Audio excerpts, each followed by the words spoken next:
Hari ini kita akan renungkan kitab 2 Samuel pasal 18 ayat 31 sampai pasal 19 ayat 8. Dan sudah dibagi dua paragraf. Paragraf yang pertama pasal 18 ayat 31 sampai 33. Orang Ethiopia menyampaikan kematian Absalom kepada Daud. Jadi Daud berduka cita dan menangis.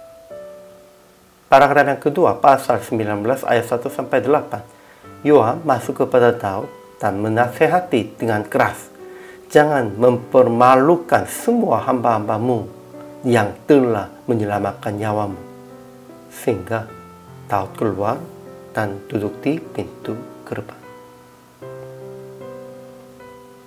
Kesimpulan, orang Ethiopia yang dikirim oleh Yoab menyampaikan berita yang tentara Daud mengalahkan tentara Absalom, dan orang muda Absalom yang berbuat jahat itu mati. Setelah itu Daud berduka cita dan menangis, sehingga semua tentara tidak bisa berduka cita sekalipun mereka menang. Jadi Yoab masuk kepada Daud dan menasehatinya dengan keras. Jangan mempermalukan semua hambamu, mereka telah menyelamatkan nyawamu. Sekarang harus keluar dan menyenangkan hati mereka. Jika tidak, mereka semua akan pergi darimu. Akhirnya Daud keluar dan duduk di pintu gerbang.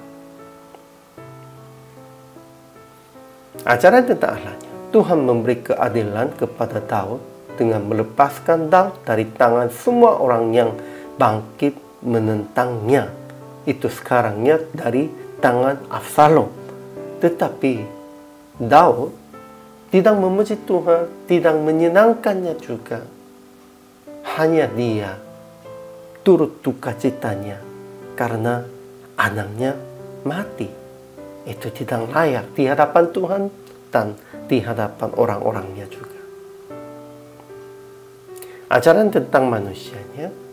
Pertama, orang Ethiopia menyampaikan berita kemenangan dan kematian Absalom, tetapi tidak langsung berkata, melainkan berkata, biarlah seperti orang muda itu musuh Tuanku Raja, dan semua orang yang bangkit menentang Tuanku untuk berbuat jahat.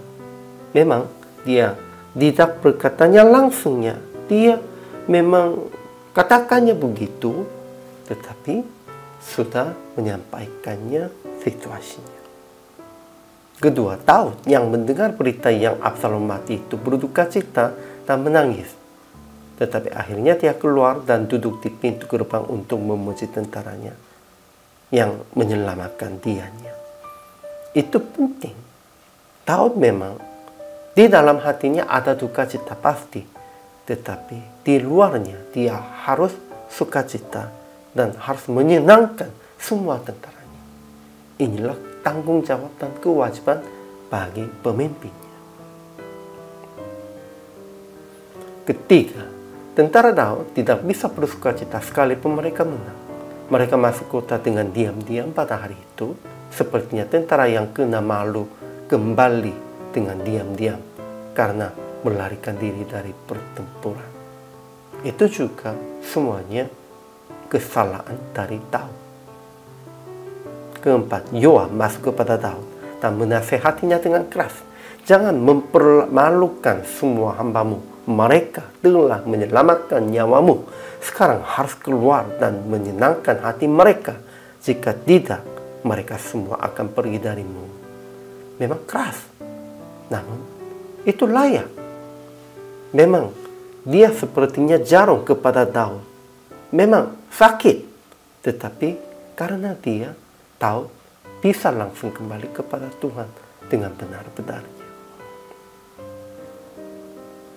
Aplikasi hari ini. Pertama, ingatlah hati Tuhan yang berduka cita karena anak-anaknya pergi ke mana-mana dengan sesukanya, pandangannya pribadi. Dan meratap sambil berdoa akan kembali semua orang yang jauhi Tuhan itu.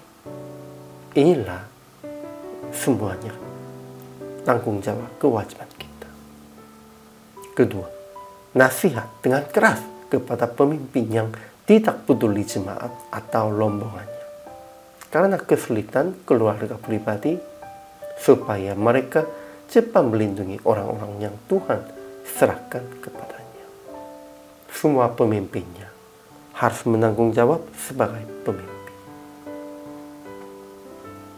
Akhirnya praktik hari ini tetap usaha akan menanggung kewajiban sebagai pemimpin dari Tuhan dengan melindungi dan peduli mereka dan menguatkan prinsip pemimpin dengan nasihat yang jelas. Inilah semua kewajiban dan tanggung jawab bagi hamba Tuhan, bagi orang percaya. Harus melakukannya tentang itu. Hari ini juga selama melayani, Tuhan Yesus memberkati.